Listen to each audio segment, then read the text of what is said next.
अभी हम लोग चक्रों से परिचित हो रहे थे और आज्ञा चक्र पर विशेष चर्चा की जा रही थी। अभी ये बताया गया था कि आज्ञा चक्र एक बड़ा मोर्चा है। एक आज्ञा चक्र पर ध्यान नहीं टिक पाता है। प्रयत्न करते हैं हम लोग कि आज्ञा चक्र पर ध्यान करें, पर टिकता नहीं है। कभी थोड़ा इधर घसक के ध्यान लगने लगता है, कभी बाईं ओर हट के ध्यान होने लगता है, कभी दाहिनी ओर हट जाता है, कभी ऊपर हटता है, कभी नीचे हटता है। ऐसा ही होता है ना। तो इसी क्रम में हम लोग संत मत की भी बात सुन रहे थे। संत मत में कहा जाता है, संत मतलब क्या? जितने भी मध्यकालीन संत हैं,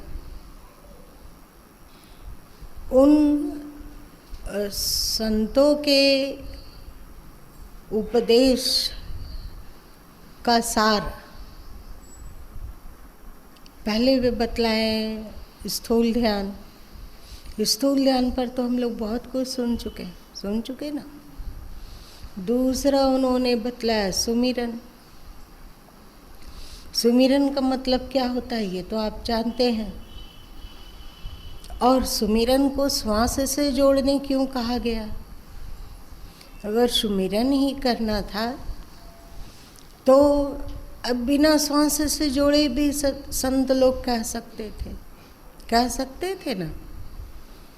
सकते थे कि आप अपने मन में ज़्यादा से ज़्यादा भगवान का कोई मन पसंदीदा नाम का उच्चारण कीजिए। तो ऐसा भी हो सकता था, पर संतों ने कहा कि आप श्वासों को साथ लेकर सुमिरन करें। श्वास ही श्वास संहारता बोला गया ना, श्वास ही श्वास संहारता एक दिन मिल सिया। चाहे कहा गया कि श्वास श्वास में नाम ले, ये क्या बात है? इस पर ध्यान देने की बात है। श्वास को साधना मतलब हम अपने प्राणमय शरीर को साध रहे हैं। अभी हम लोगों ने प्रथम में सुना, क्योंकि अभी हम लोगों की स्थिति शरीर में है, तो शरीरजन्य साधन को सुना है ना। तदुपरांत जो हम लोगों के अनुभव में आता है और वो प्रत्यक्ष है, वो है श्वासों का आना जाना। इसको तो सबको ही जानते हैं ना। अभी हम लोगों का श्वास चलता है ऐसा जिसमें कोई ताल नहीं होता है, कोई तारतम्य नहीं होता है।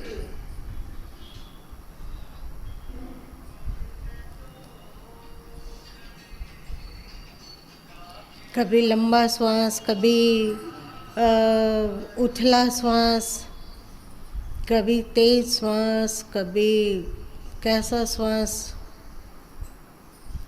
तो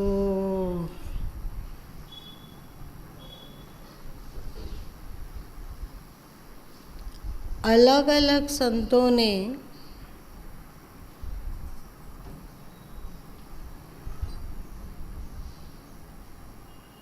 अलग अलग तरीके से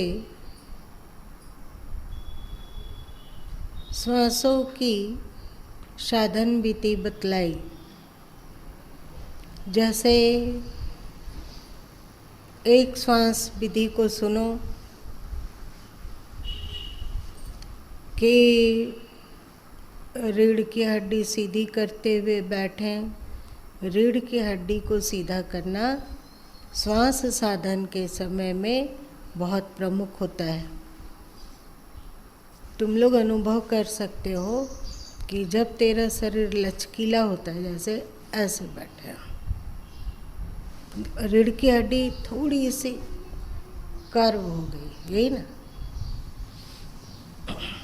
तो इस समय जो श्वास आता जाता है वो अलग तरीके का होता है। तुम लोग थोड़ा सा ध्यान दोगे, थोड़ा सा सावधानी और होश पूर्वक देखोगे तो तुम सीधा बैठकर भी देख लो और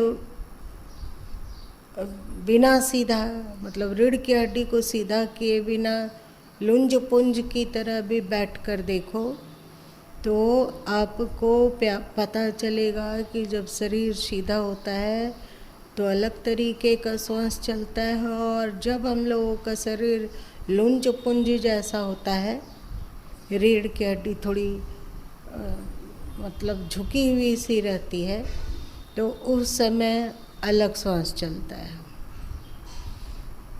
तो चाहे किसी भी तरह का श्वास संबंधी क्रिया हो तो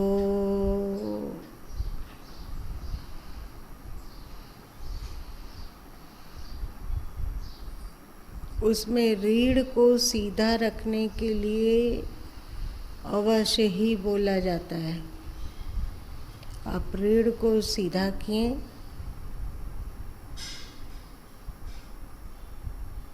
शांतिपूर्वक, बहुत जोर लगाने की आवश्यकता नहीं है।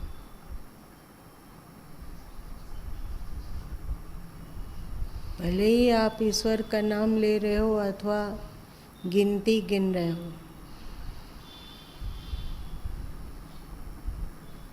पर होश पूर्वक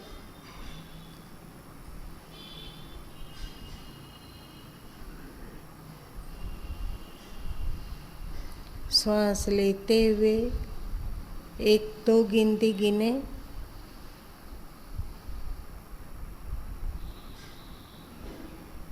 और प्रारंभ में श्वास छोड़ते हुए 4 गिने, पर जब अभ्यास परिपक्व हो जाए तो 6 गिने। आपको लगता हो कि साथ में ईश्वर का नाम लेने से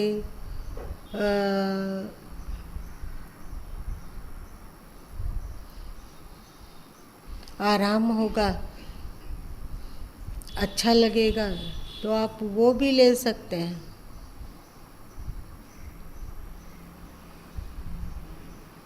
और यदि लगता हो कि हम 1, 2, 3 भी गिनकर श्वास का साधन करने में प्रसन्नता ही अनुभव कर सकते हैं तो वो 1, 2 भी गिन सकते हैं।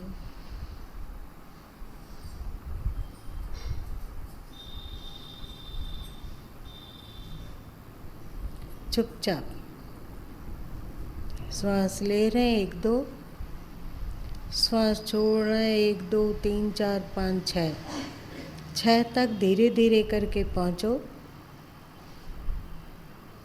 अब जहाँ बैठे हो, पवित्र स्थान पे, अपवित्र स्थान पे,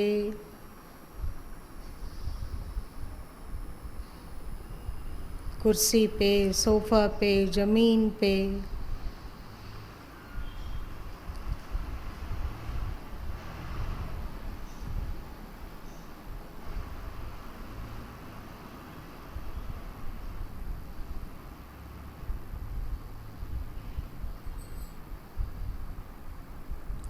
ये आपके श्वासों को तारतम्य बनाएगा, मतलब उसमें एक लयता आएगी, एक रिदम उठेगा। जैसे हारमोनियम को बजाना हो अथवा कोई भी वाद्य यंत्र को छेड़ना हो, बजाना हो, तो उसकी एक विधि है, वरना वो यंत्र, मतलब संगीत का वो यंत्र यदि बिना तारतम्यता के का बजाया जाए तो केवल शोर है शोर है जो कि परेशान करता है। और जब उसी को तारतम्यता पूर्वक बजाया जाता है तो अंतस्मुग्ध हो जाता है और ऐसा लगता है कि संगीत में डूबते चले जाए, होता है ना। वैसे अभी हम लोगों का जो श्वास चल रहा है इसको भी एक संगीत यंत्र मानो, और अभी हम लोग जो इस संगीत यंत्र में श्वास का आना जाना की प्रक्रिया रखे हुए हैं, वो बिल्कुल अनगढ़ है, बिना जाना हुआ, बिना तारतम्य का। आप श्वासों को तारतम्य करते हैं,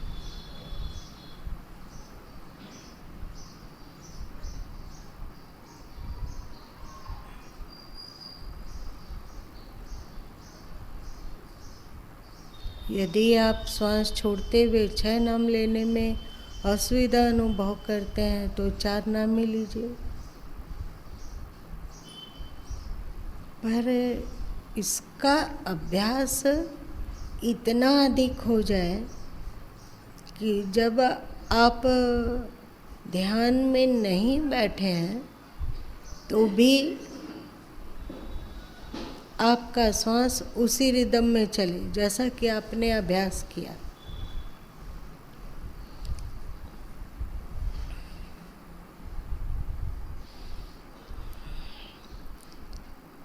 स्थूल शरीर का ध्यान हो गया, फिर श्वासों का ध्यान हो गया। मतलब सुमिरन इसी को कहते हैं। सुमिरन मतलब क्या होता है? स्मरण। स्मरण, सुमिरन का अर्थ होता है स्मरण।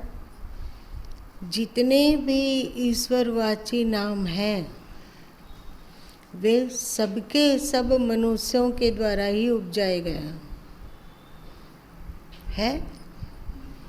राम हो, कृष्ण हो, चाहे शिव हो, चाहे और कोई भी नाम हो, वो मनुष्यों के द्वारा कल्पित किए गए हैं। हिंदू अलग नाम से पुकारता है, मुस्लिम अलग नाम से पुकारता है, ईसाई अलग नाम से पुकारते हैं, सिख लोग अलग नाम से पुकारता है, बौद्ध और जैन लोग अलग नाम, अलग तरीके का मंत्र जाप करते हैं। मंत्र तो बदल जाता है, बदलता है ना। हिंदू का मंत्र और जैन का मंत्र, हिंदू का मंत्र और एक ईसाई अथवा इस्लाम का मंत्र, हिंदू का मंत्र और किसी बौद्ध का मंत्र, सब अलग अलग है। सिख का मंत्र अलग अलग है, पर सबसे फायदा होते देखा जाता है कि किसी से फायदा होते देखा जाता है और किसी से फायदा होते नहीं देखा जाता है। सबसे फायदा। एक और बात ध्यान दो कि संसार में प्रचलित ईश्वरवाची कोई भी नाम लेकर हम किसी मनमाने नाम से का भी स्मरण करते हैं, चाहे दीपक, अपना ही नाम जपने लगे, दीपक दीपक दीपक दीपक दीपक दीपक दीपक दीपक, तो क्या लगता है लाभ होगा कि नहीं होगा? हाँ, यहाँ मन की एकाग्रता महत्वपूर्ण है। नाम आप क्या ले रहे हैं इससे मतलब नहीं है। नाम छोटा से छोटा रखा गया है जिससे कि इसके कारण श्वासों से जुड़कर नाम लेना सरल होगा, है ना। इसलिए छोटा सा नाम, किसी ने उस नाम को राम रखा, किसी ने ओम रखा, किसी ने अ रखा, किसी ने उ रखा, किसी ने ऐसा रखा, अपनी अपनी। श्वासों को किसी भी विधि से तारतम्य बैठाकर फिर हम लोग मन की ओर बढ़ते हैं।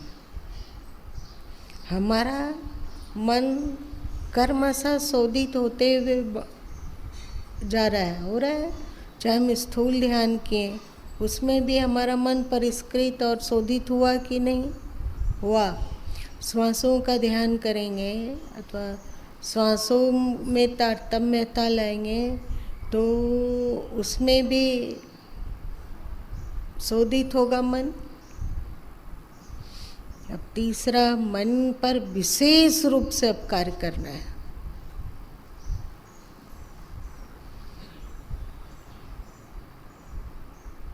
मन से विशेष रूप से कार्य करने के लिए अब आपको, इसके पहले आप देह में टिका रहे थे मन को, तदुपरांत आप श्वासों में टिका रहे थे मन को। अब मन थोड़ा थोड़ा टिकने का आदी हो गया है। किसी भी जगह उसको टिकाया जा सकता है। तो अब मन को टिकाने के लिए आपकी मर्जी कि आप किस चक्र पर ध्यान करते हैं।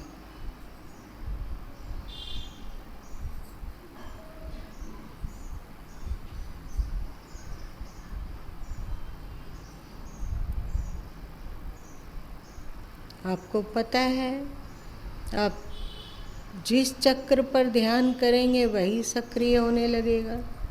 जैसे कल आप लोग ग्रामोफोन के बारे में सुने थे, तो कांटा जहाँ रख दिया जाएगा, मतलब कांटा ग्रामोफोन में जहाँ रखा जाएगा वहाँ जो भरा हुआ है वो सक्रिय हो जाएगा।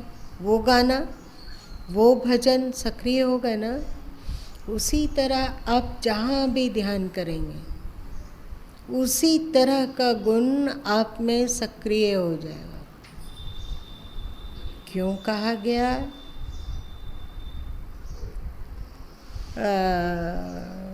कि ध्यान किसी महाआत्माओं का ही करना चाहिए। जैसे श्वास का सुमिरन है कि श्वास में हम चाहे कोई भी नाम ले लें चल जाता है, होता है ना। एकाग्रता से के बढ़ानी है केवल, वहाँ तो कोई भी नाम से आगे आध्यात्मिक यात्रा में बढ़ी जा सकती है। पर जब आप मन के क्षेत्र में काम करेंगे तो बहुत सावधानी और बहुत चौकन्ना रहने की आवश्यकता है। आपके अंतस में यदि संसारिक लोगों की स्मृति बनी रहे और यदि आप किसी संसारी व्यक्ति अथवा अज्ञानी व्यक्ति अथवा उलझे हुए स्वभाव वाले व्यक्ति का ध्यान करते हैं तो आपका मन धीरे धीरे वैसा ही बनने लगेगा। मेरी बात समझ रहे हैं? बहुत सारे व्यक्ति का उलझा हुआ दिमाग रहता है। आप उस व्यक्ति का यदि अधिकतम समय में चिंतन करते रहते हैं तो आपकी बुद्धि भी उलझती जाएगी और उस व्यक्ति में जो क्वालिटी होगी जिसका कि आप ध्यान कर रहे हैं वो क्वालिटी आपके अंतस में भरने लगेगा। मतलब आपका मन उसी क्वालिटी वाले का की तरह हो जाएगा। बात समझ में आई?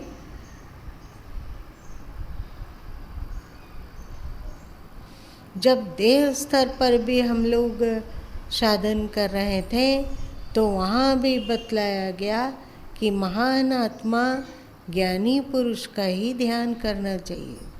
यदि हम संसारी व्यक्ति का ध्यान करते हैं अथवा अपने ही शरीर पर ध्यान केंद्रित करते हैं तो बहुत ज़्यादा लाभ मिलने वाला नहीं।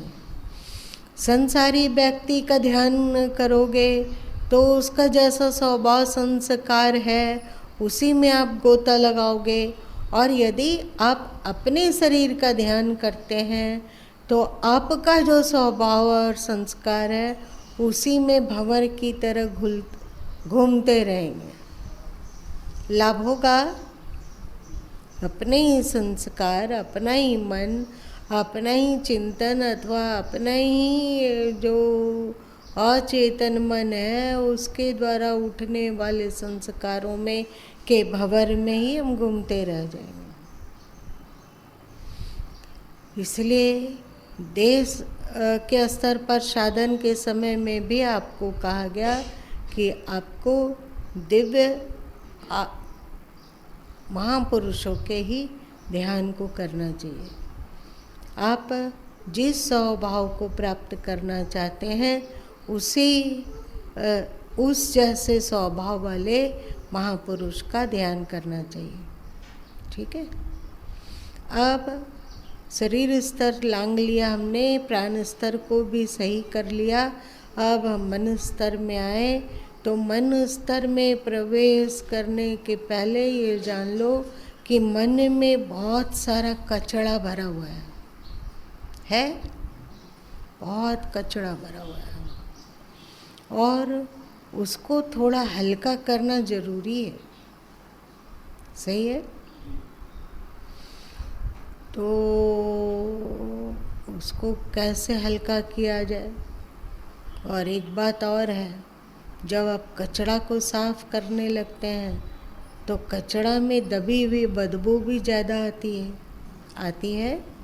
जब आप 2 महीना 4 महीना 6 महीना के बाद नाली वगैरह साफ करने लगते हैं तो जब आप सफाई नहीं कर रहे थे उस समय जितनी बदबू थी, अब आप सफाई कर रहे हैं उस समय अधिक बदबू हो सकती है कि उतना ही बदबू रहेगी, अधिक बदबू रहेगी।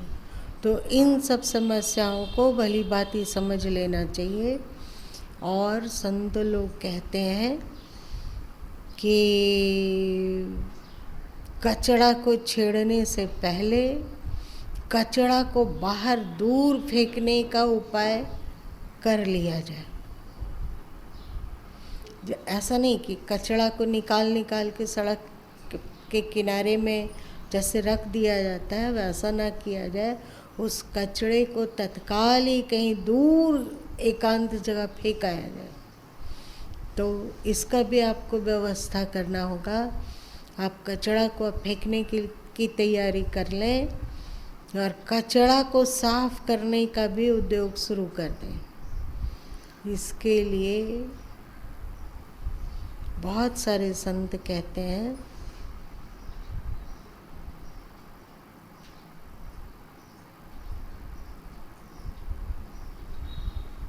दो तरह से इसको किया जा सकता है।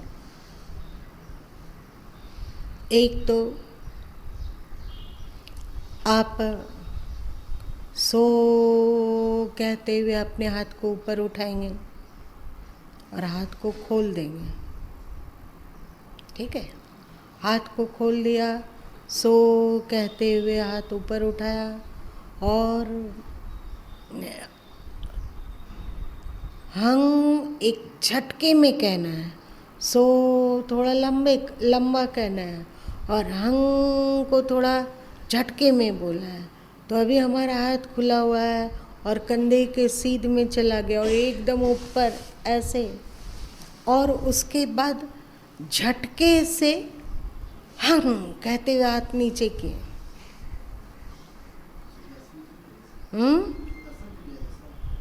अच्छा, ये सुदर्शन चक्र में भी आता है। अच्छा, हाँ, चलिए। वो क्रिया कोई किसी व्यक्ति विशेष की नहीं है, ये सबके सब क्रियाओं का जनक आदि में विज्ञान भैरव ही रहा है। ये सभी क्रियाओं का एक और है इसका कि आप श्वास लेते हुए अंदर मनी मन सो और एकाएक श्वास छोड़ते हुए हाँ कर दीजिए, पूरा श्वास फेंक दीजिए। इसके पहले आपने जो ध्यान किया था उसमें आपने किया था कि आप 2 की गिनती करते हुए श्वास लेते हैं और 6 अगर संभव हो सके तो, और नहीं संभव हो तो 4 करते हुए श्वास को छोड़ रहे थे। 4 का उच्चारण करते हुए 1 2 3 4 अथवा 4 बार ओम ओम ओम ओम करते हुए, अथवा 4 बार राम राम राम राम करते हुए, अथवा 6 बार राम राम करते हुए आप श्वास छोड़ रहे थे। उस क्रिया में क्या था कि आपका श्वास लेने की तुलना में श्वास छोड़ने की क्रिया में अधिक समय लग रहा था। और इस क्रिया में थोड़ा सा अंतर आएगा कि आपको श्वास लेने की क्रिया में समय कम लगेगा। श्वास लेने की क्रिया में श्वास का समय ज़्यादा हो जाएगा और श्वास छोड़ने की क्रिया में श्वास छोड़ने का समय कम हो जाएगा। तो एकदम दोनों का तालमेल हो जाएगा। एक बार उससे जैसे होता है ना, एक बार दाएं हाथ से एक्सरसाइज किए, एक बार बाएं हाथ से, एक बार सामने घुमाते हुए ऐसे हाथ ले गए और एक बार पीछे से घुमाते हुए सामने ले आए। ऐसा ही होता है ना, तुम लोग जो पतंजलि जी वाले लोग करवाते हैं कि हाथ को आप ऐसे पहले घुमाएं, उसके विपरीत दिशा में घुमाएं, तो आपका जो क्रिया है, मतलब योग है अथवा जो शारीरिक व्यायाम है वो सही होगा। और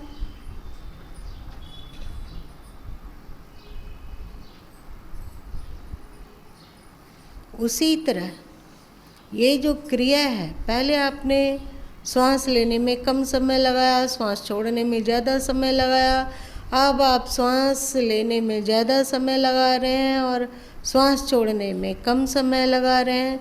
इसके द्वारा आप कचरा को बाहर भी फेंक रहे हैं। जो एक झटके से श्वास छोड़ा जाता है, जैसे ओम, हाथ ऊपर उठाए बिना, हाथ को इधर उधर किए बिना भी आप इसको कर सकते हैं। इसको जैन लोगों ने निर्जरा कहा। चाहे आप अकेले में हो, किसी तरह की ध्वनि नहीं करने चाहते हैं, तो आप जोर से श्वास लीजिए और हा करते हुए अथवा करते हुए श्वास फेंक दीजिए। टहलते हुए भी जब आसपास शुद्ध हवा हो तो आप इस क्रिया को कर सकते हैं। इसके द्वारा जो ऊपरी परत पर मन में गंदगी है उसकी सफाई हो जाएगी। और मन की गंदगी को फिर और कहाँ कैसे कैसे साफ करें, तो आगे की क्रिया में आती है कि आप मूलाधार चक्र पर ध्यान केंद्रित करें, फिर स्वादिष्ठान चक्र पर, फिर मणिपुर चक्र पर, फिर अनाहत चक्र पर, फिर विशुद्ध चक्र पर और फिर भ्रिकुटी पर। परंतु आज के समय में लोगों की आयु कम हो गई है, हो गई है कम। पहले लोग सदगुरु कबीर साहब के समय में भी लोग 120 साल 22 साल तक जीते थे ना। आज के समय में यदि कोई 80 साल भी जी जाता है तो कहता है एकदम बुजुर्ग हो गया है। कोई बात नहीं, अब दुख नहीं होता है, चले जाएंगे तो सुखी रहेंगे। 80 साल के हो गए हैं, पैर वगैरह तो होश हवास कुछ नहीं रहता है, केवल गंजन है। तो 80 साल को हम लोग बहुत मान रहे हैं कि नहीं? एकदम सोचते हैं कि 80 साल हो गया मतलब अरे अभी तक बचे ही हुए हैं। आने तो 80 साल, लेकिन 80 साल के मुकाम तक कितने लोग पहुंचते हैं? प्रतिशत कितने होंगे? बहुत कम। तो लोगों की और अधिक आयु कम हो गई है। ऐसे समय में अगर एक एक चक्रों पर हम लोग ध्यान केंद्रित करेंगे तो बहुत अधिक समय लग जाएगा। एक एक चक्र को जगाते हुए ध्यान करेंगे तो बहुत समय लग जाएगा। इसलिए संत मत में इस तरह आपको एक शॉर्टकट मार्ग दिया कि आपने प्रारंभ में देह स्तर पर सद्गुरु महान आत्मा का ध्यान किया, श्वास को साधा और फिर से एक छोटा सा प्राण क्रिया किया और उसके बाद आप भ्रिकुटी पर ध्यान केंद्रित करने में सक्षम हो गए, पात्रता को पाली।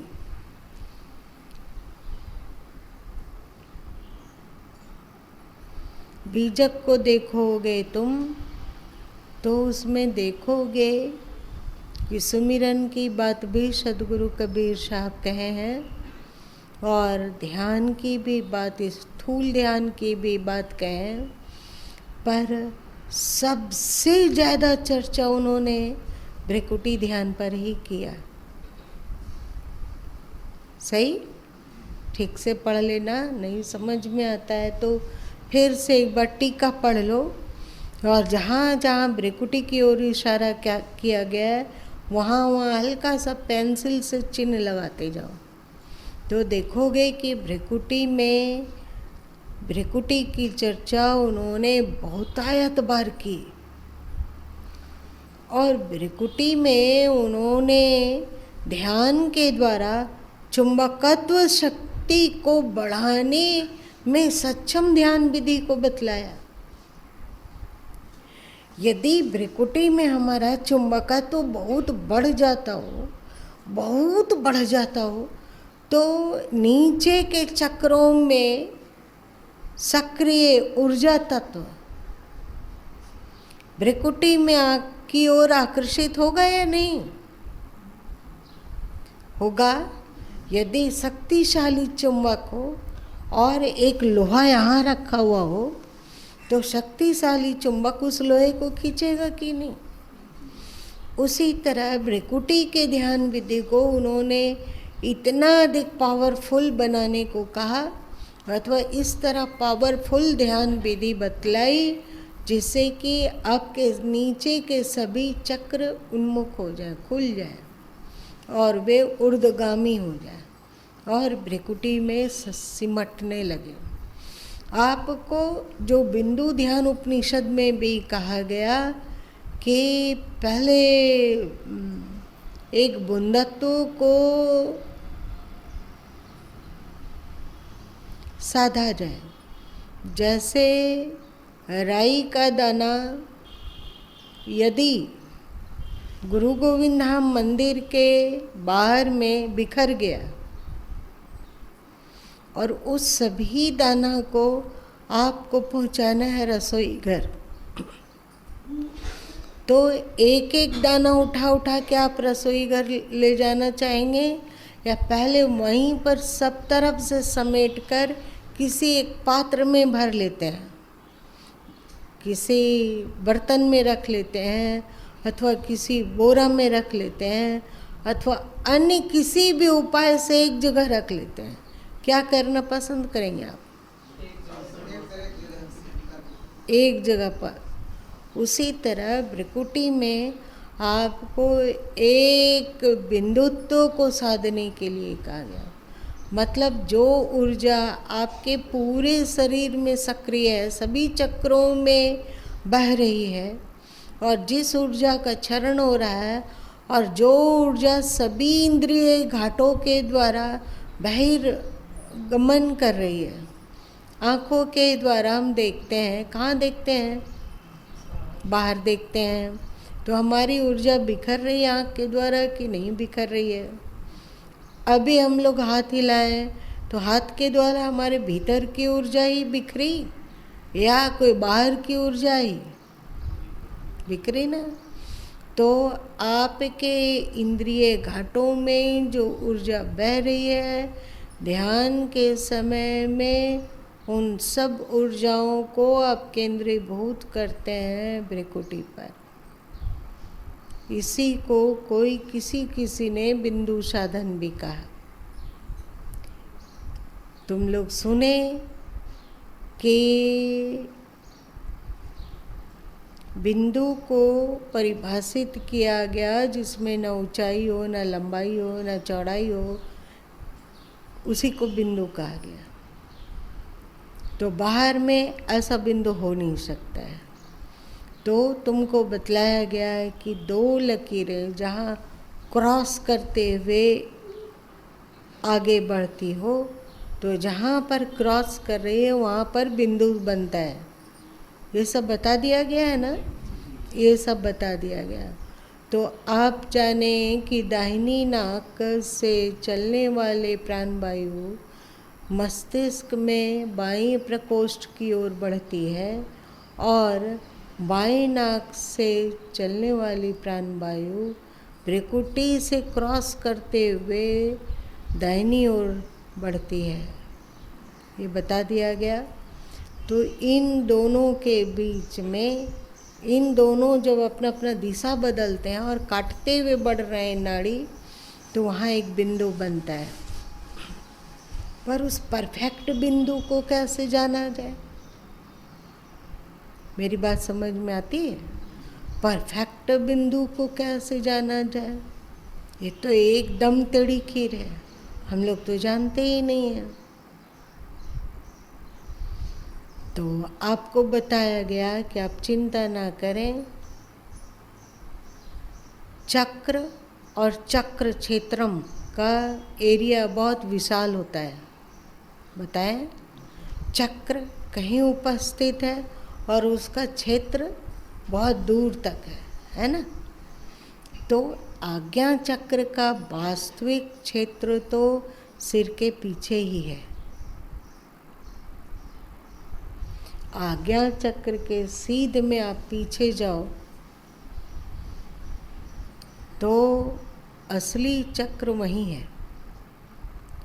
कहाँ है आपका सिर के पीछे? कौन सा स्थान?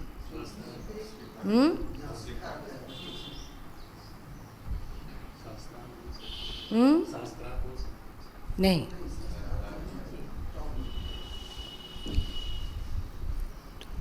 जब आज्ञा चक्र सिर के पीछे है और उसका क्षेत्रम भ्रिकुटी तक आया है, तो क्या लगता है कि उसका क्षेत्रम बड़ा होगा कि बिंदु में होगा?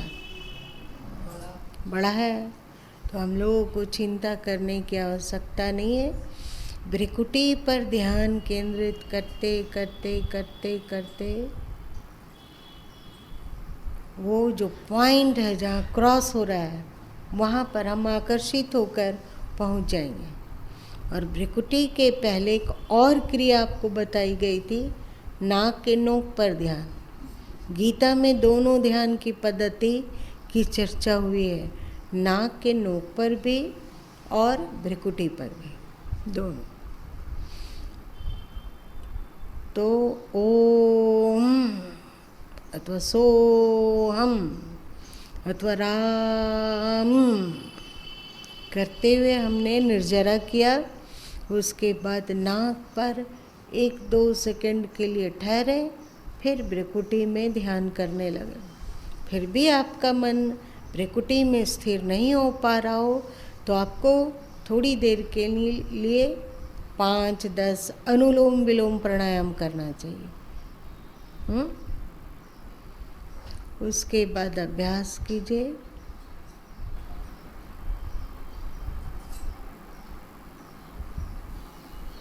श्वासों पर ध्यान मत दीजिए।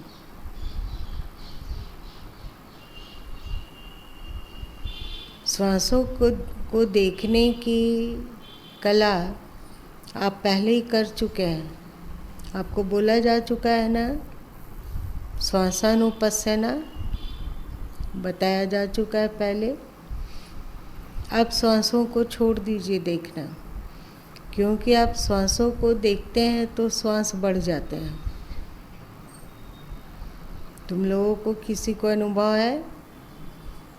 श्वास का साक्षी होके देखो तो श्वास की गति बढ़ जाती है। इसलिए श्वासों को छोड़ दीजिए। सहजतापूर्वक आप भ्रिकुटी का ध्यान साधिए। पर 1000 उपाय करने पर भी यदि आपका ध्यान भ्रिकुटी पर नहीं टिकता है, तो उससे एक आयाम नीचे आँखों पर ध्यान केंद्रित कीजिए। राहु दृष्टि लौलायु, कुछ नहीं करना, आपको आँखों को देखना है। जैसे ही आँखें चंचल हो, आपको पता चल जाए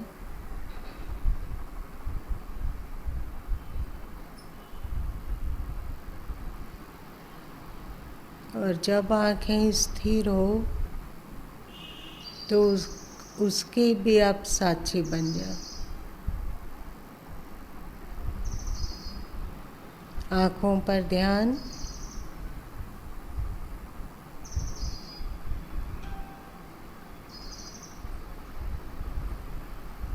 बिल्कुल आँखों के साक्षी हो जाएंगे।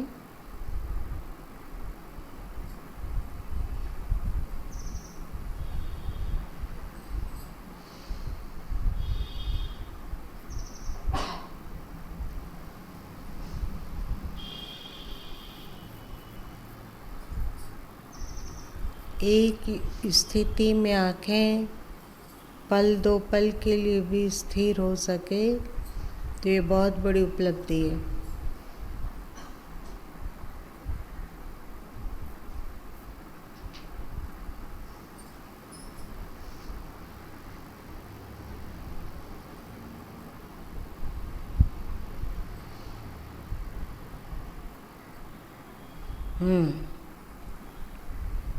जो आंखें बंद करके आँखों पर ध्यान केंद्रित कर रहे होंगे उनको लगा होगा कि एक शांति का खजाना मिल गया। किसी को अनुभव हुआ? किसी ने किया? आप बहन लोग कोई आँख बंद करके देख सके? आँख पर। इसीलिए सदगुरु कबीर साहब ने कहा रहूं दृष्टि लौलायु, कहा ना, और कहा कि नैनक आगे मन बसे पलक पलक करे दौर, और क्या? नैनक आगे मन बसे पलक पलक करे दौर।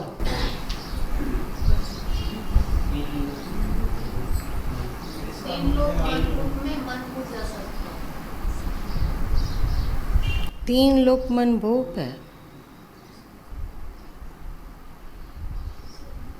ज्यादा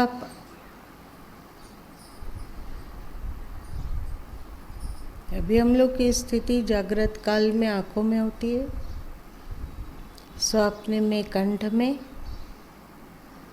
तो अभी हम जागृत काल को कैसे लांघेंगे? आँखों में ध्यान करके। आँखों की चंचलता देख सकते हो, अथवा बंद आँखों से यदि आपको अंधेरा दिखता हो तो उस अंधेरे में ध्यान केंद्रित करो।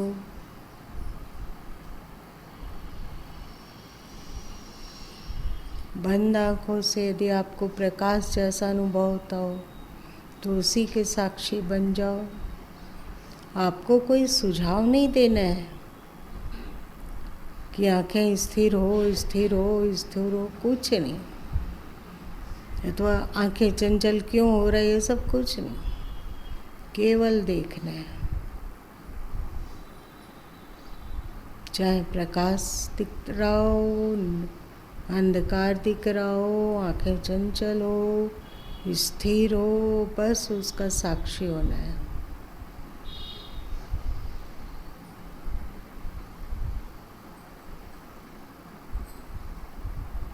होश पूर्वक साक्षी।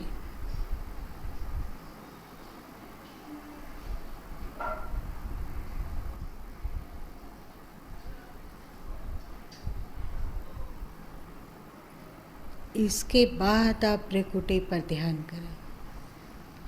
पक्का है कि एक बिंदुत्व को आप प्राप्त करेंगे। और आँखों का ध्यान ऐसा है ना कि यदि आप अपने ऑफिस में भी बैठे हैं अथवा बहन लोग अथवा भाई लोग समाचार देख रहे हैं टीवी पर समाचार के बीच बीच में बेमतलब का एडवर्टाइज आता है ना, उस समय आप मुट कर दीजिए, आराम से कुर्सी पे लदक जाइए, रिलैक्स हो गया, और आँखों को बंद कर लीजिए और आँखों को देखने का अभ्यास कीजिए। आप ऑफिस में थका हुआ लग रहा है, आप कुर्सी पे लग जाइए, इसमें रीढ़ को सीधा करने का, टेढ़ा करने का कोई ज़रूरत नहीं। अब जिस मुद्रा में आराम पाते हैं उस मुद्रा में आप बैठ सकते हैं। कोकड़ के बैठ सकते हैं, सीधा होके बैठ सकते हैं, अथवा आराम कुर्सी में लदक कर बैठ सकते हैं, आपकी मर्जी। कहीं भी सबको ही को लगेगा कि सो गए हैं, कोई बात नहीं। आँखों का ध्यान करते करते इतनी शांति की अनुभूति होती है कि लगता है लंबे समय तक उसको घूट घूट पीते रहा जाए। आपको कोई टेंशन है, कोई परेशानी है, तो बहुत सरल उच्च साधन है कि आप आँखों को देखने लग जाइए।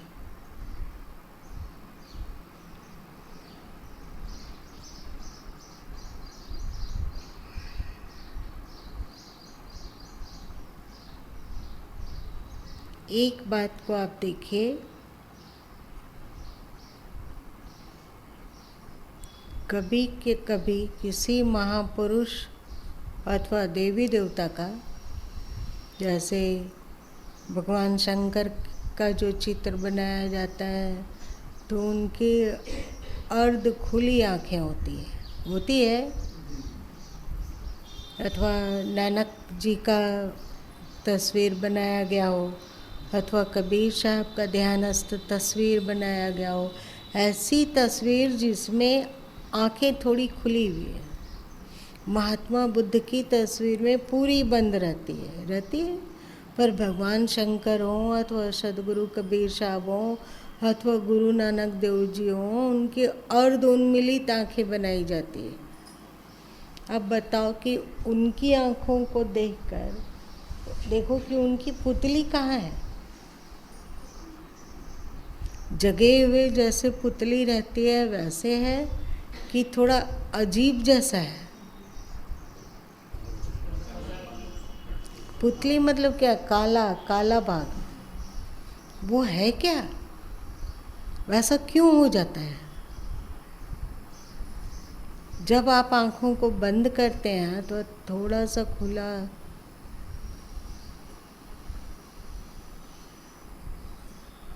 ऐसा लगता है ना कि आँखों की पुतलियाँ दो तरीके से हो सकती है। या तो लगता है कि इस कोने में आ रही है, यहाँ नाक के जॉइंट पर करके देख लेना, अथवा कभी कभी लगता है कि पुतलियाँ ये ऊपर के पलक के अंदर घुस गई हो। थोड़ी सी पुतली दिखती है और 3/4 ढक जाती है इधर।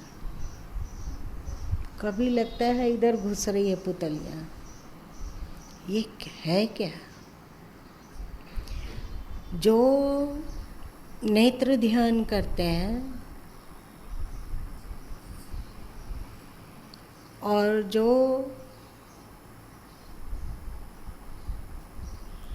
एक बिंदुत्व इत्यादि के फेरे में ना पड़कर एकाएक व्यापक ऊर्जा से संपर्क बनाना चाहते हैं, तो उनकी आँखों की पुतलियाँ आँखों के कोने की ओर, मतलब नाक की ओर नहीं, विपरीत दिशा में ऊपर की ओर चढ़ी हुई दिखती है। जैसे महाअवतार बाबा, कभी देखे हो महाअवतार बाबा का? इनका योगानंद जी के गुरु महाराज जी थे ना। योगानंद जी के गुरु महाराज कौन थे? लाहिड़ी महाशय। और लाहिड़ी महाशय के गुरु कौन थे? महाअवतार बाबा। तो उनकी आँखें अक्सर ऐसे ही देखने को मिलती है, पर संतों ने इसे जरूरी नहीं समझा कि वे अभी आँखों से बाहर जो व्यापक ऊर्जा पसरी हुई है उसको देखने का पुरुषार्थ करें। पहले उनका कहना है कि तेरे घट में है राम तू काहे भटके रे, है ना। तो वे जब ध्यानस्थ होते हैं और उनकी थोड़ी आंखें खुली होती है तो लगता है कि दोनों पुतलियाँ थोड़ा नाक की नोक की ओर, मतलब नाक के जॉइंट जहाँ नाक और ललाट मिल रहा है वहाँ उस ओर दबी हुई है, मतलब उस ओर देखने का प्रयत्न हो रहा है, अनजाने ही। ऐसा होता है, ऐसा होता है। ऐसी स्थिति जब नेत्र ध्यान करते करते करते आने लगता है तो फिर आप बंद आँखों में भी नेत्र ध्यान करते रहोगे, करते रहोगे, करते रहोगे। आप बंद आँखों में नेत्र ध्यान करोगे तो देखोगे कि कभी पुतलियाँ नाक और ललाट के मिलन स्थान की ओर बढ़ती है तो कभी पुतलियाँ नाक के विपरीत दिशा वाले कोने को छूना चाहती है। थोड़ा कभी ऐसे, कभी ऐसे, कभी ऐसे, कभी ऊपर नीचे, कभी चंचल, कभी हिलते हुए। पुरुषार्थ हो कि आपकी आँखों की पुतलियाँ चाहे जहाँ रहे,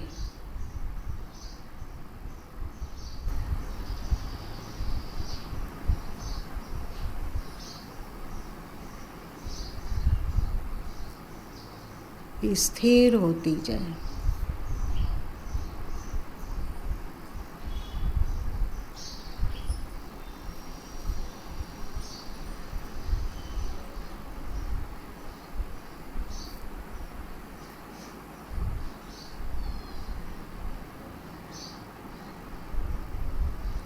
आपकी ध्यान की ऊर्जा प्रगाढ़ होगी और अब स्वतः ही आप आज्ञा चक्र में स्थिर होने लगेंगे।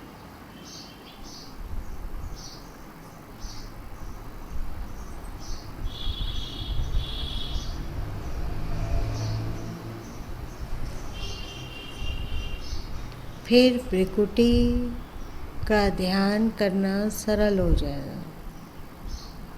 जो बिंदु ध्यान कहा गया वो सरल हो जाएगा। बिंदु ध्यान के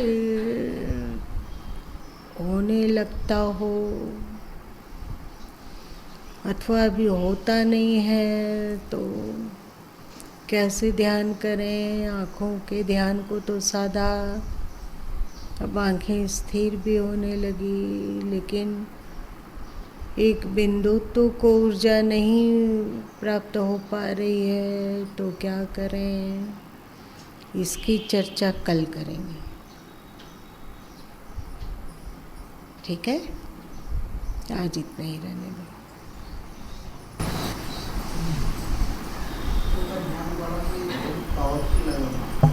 क्या? लेकिन उससे आंखें भारी लगने नहीं लगती। हाँ, क्योंकि हम लोग देखने लग जाते हैं तो हो सकता है कि शुरू में थोड़ी आंखें दर्द भी हो, ये तो होगा। जैसे श्वासों को देखने लगते हैं तो श्वास सक्रिय होने लगता है ना, ज़्यादा चलने लगता है, वैसे आँखों को देखने पर नेत्रगोलक ज़्यादा हलचल मचाते हैं। तो हलचल मचाते हैं तो दर्द हो सकता है। तो इसका उपाय बतलाते हुए संतों ने त्राटक को कहा, ऐसे आज से 20-25 साल पहले गुरु माँ कैसे ध्यान करते थे कि अपने आसन पर बैठे और सामने के दीवार पर पेंसिल से छोटा सा बिंदु बनाए और अपने आसन पर बैठकर उस दीवार पर बनाए हुए बिंदु को ज़्यादा समय तक टकटकी लगा के देखते रहे। तो फिर नेत्र ध्यान करने पर दर्द कम होता है अथवा दर्द का अनुभव ही नहीं होता है। परंतु आज के समय में इतना अधिक प्रदूषण है और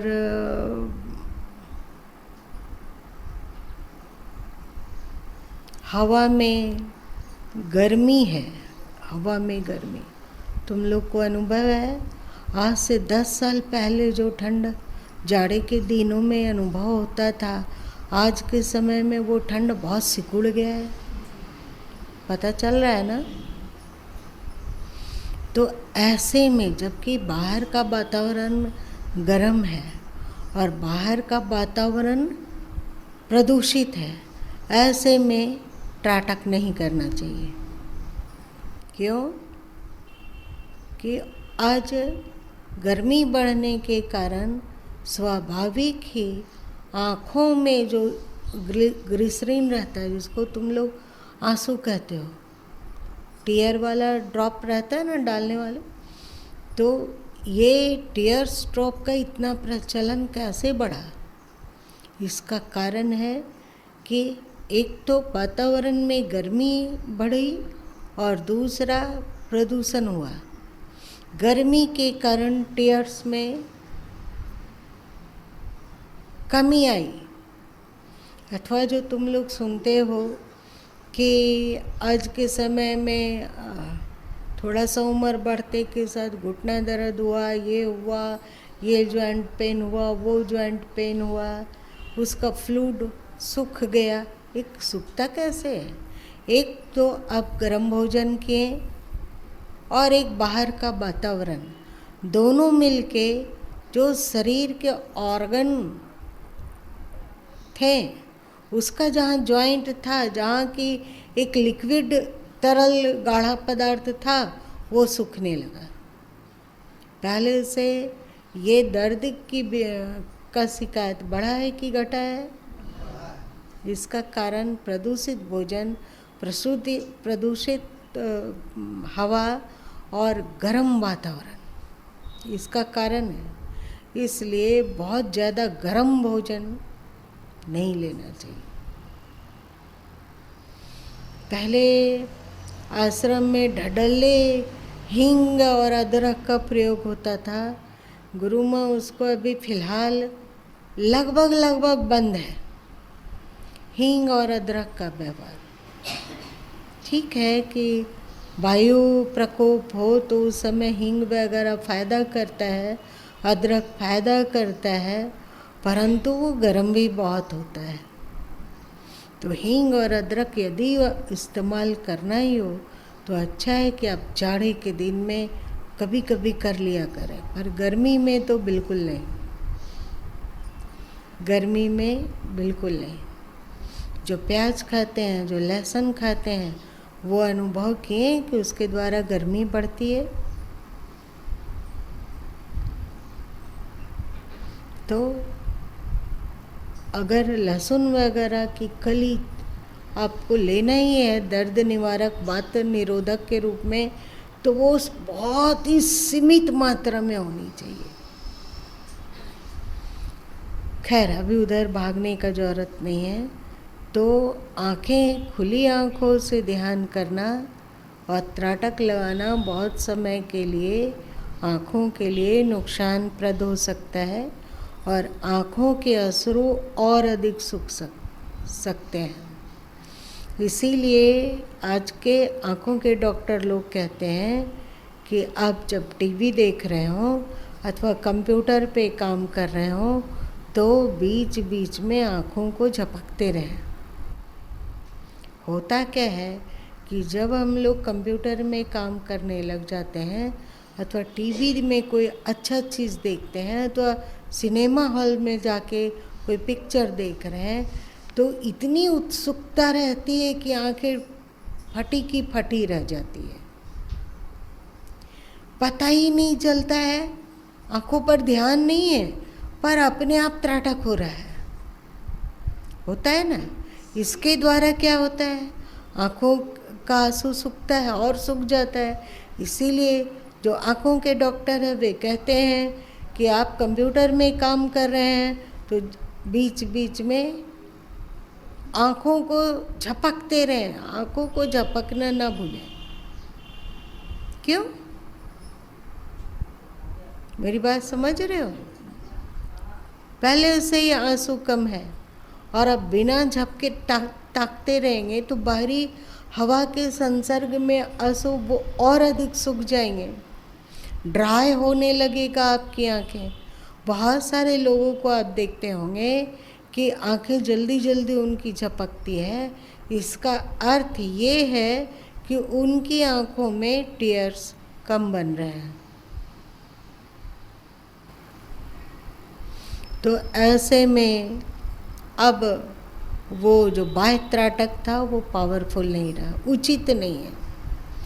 गुरु माँ ने इसीलिए कहा कि उस ध्यानाभ्यास को गुरु माँ आज से 20, 22, 25 साल पहले किए, आज नहीं। इसलिए थोड़ा बहुत दर्द होता हो शुरू में तो भी बंद आँखों से आँखों में देखा जाना चाहिए। भारी लगता हो तो भी देखने का प्रयत्न करो। जो देखना तुम चाहो, अंधेरा दिखता हो तो उसे, प्रकाश दिखता हो तो उसे, अथवा आँखों की पुतलियों पे ध्यान जाता हो तो उसे, बस साक्षी होकर देखते रहो। फिर आसानी से भ्रिकुटी का ध्यान, आज्ञा चक्र का ध्यान लगने लगेगा। ठीक है। अब कोई प्रश्न रहेगा सो कल पूछ लेना।